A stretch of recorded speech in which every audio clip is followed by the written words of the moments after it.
बड़ी खबर इस वक्त बदायूं से है, जहां जामा मस्जिद में शिव मंदिर का दावा किया गया है। संभल के बाद अब बदायूं की मस्जिद पर दावा ठोका गया है और इस मस्जिद में नीलकंठ महादेव मंदिर होने का दावा किया गया है। कोर्ट में मुस्लिम पक्ष को बुलाया गया है।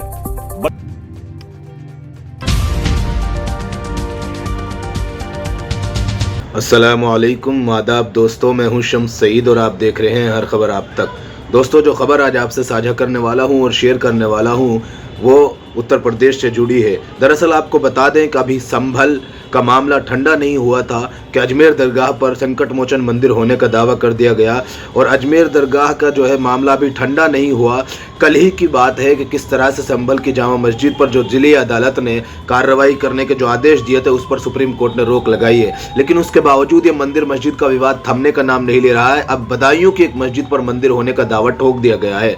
ऐसा लगता है कि एक आदेश पारित हो जाना चाहिए कि जहां जहां मस्जिद है सबकी खुदाई होगी, सबका सर्वे होगा और सबके नीचे कोई ना कोई मंदिर या मंदिर के जो है शीश कुछ ना कुछ मिलेंगे, जरूर मिलेंगे।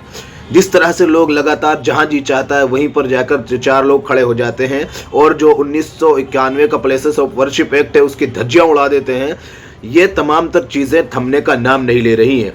अभी जो हम ताज़ा तरीन मामले की बात कर रहे हैं वो संभल के बाद लिखा है अशरफ हुसैन, इन्होंने ट्वीट किया है कि संभल के बाद अब यूपी के बदायूं में जामा मस्जिद को नीलकंठ महादेव का मंदिर होने का दावा किया गया है।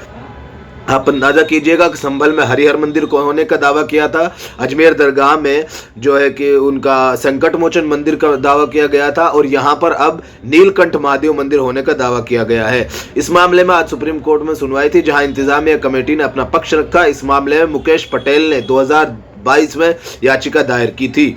इस मामले की अगली सुनवाई 30 दिसंबर को कोर्ट में होगी और तब कोर्ट तय करेगा कि ये केस सुनवाई योग्य है या नहीं है। अब हम आपको इनकी जो है वीडियो दिखा देते हैं किस तरह से ये जो लोग हैं ये भगवा चोला पहनकर किस तरह से इन भगवा के नाम पर भी ये बदनामी का सबब बन रहे हैं। जो जी में आता है उसी तरह से ये धड़ाधड़ कुछ भी बयान दे देते हैं और कहीं पर भी किसी भी तरह की कोई धार्मिक स्थल बता देते हैं।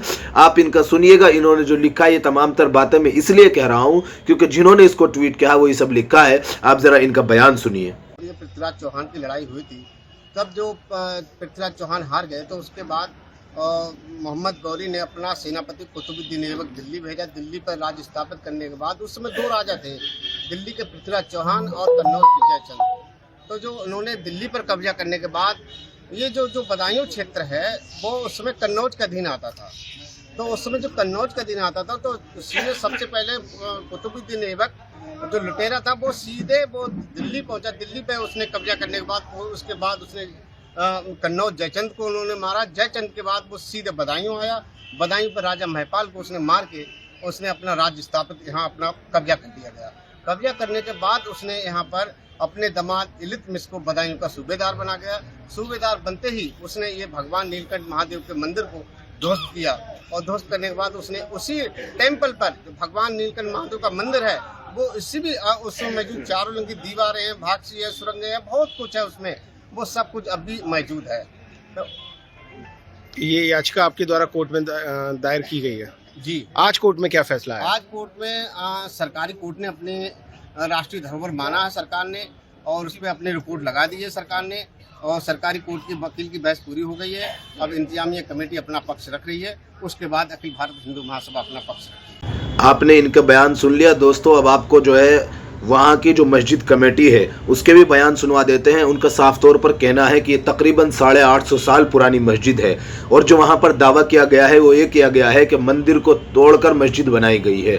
जिस तरह से साफ तौर पर झलकता है कि आज से 850 साल पहले यहाँ पर मंदिर था और उसको तोड़कर ये मस्जिद बनाई गई है। वकील साहब डायरेक्ट कह रहे हैं कि इनका कोई मंदिर का यहाँ कोई वजूद ही नहीं था, कोई अस्तित्व नहीं था और जिस तरह से ये लोग दावा कर रहे हैं कि मंदिर तोड़कर मस्जिद बनाई गई है, ऐसा कोई सबूत, कोई ठोस एविडेंस इनके पास नहीं है। तो लिहाजा इस तरह का ये जो मामला है ये काबिल सुनवाई नहीं है। ऐसा वकील साहब इन तमाम बातों कर रहे हैं, वो तो जज साहब तय करेंगे सुनवाई के काबिल है या नहीं है, लेकिन आप मुस्लिम पक्ष की भी बातें सुन लीजिए। बहस ये हुई कि जो मुकदमा दायर किया है नीलकंठ महाराज की तरफ से और जामा मस्जिद को पार्टी बनाया है, तो उसमें जिन लोगों ने दावा दायर किया उन्हें दावा दायर करने का हक ही नहीं है और वो लीगल एंटिटी भी नहीं है। और जो है मंदिर की तरफ से दावा किया गया है, जो पार्टी इन्होंने बनाया है जामा मस्जिद को, तो उसमें साफ लिखा है कि तोड़ के जो है वो मंदिर तोड़ के मस्जिद बनाएगी, तो लिहाजा मंदिर अस्तित्व में है ही नहीं, 850 साल से नहीं है मस्जिद में। तो जो दावा इन्होंने किया है, ना कभी पूजा अर्चना हुई, जो दावा किया है कि हमें रोका जो है वादा उत्पन्न ना करें, हमारे पूजा अर्चना है ही नहीं, मंदिर मस्जिद में थोड़ी पूजा करने जाएंगे, तो वो ना कभी कब्जा रहा नहीं है, तो कब्जा नहीं है और वो नहीं है तो इनका सूट जो है मेंटेनेबल ही नहीं है और इन्हें राइट भी नहीं है मुकदमा दायर करने का।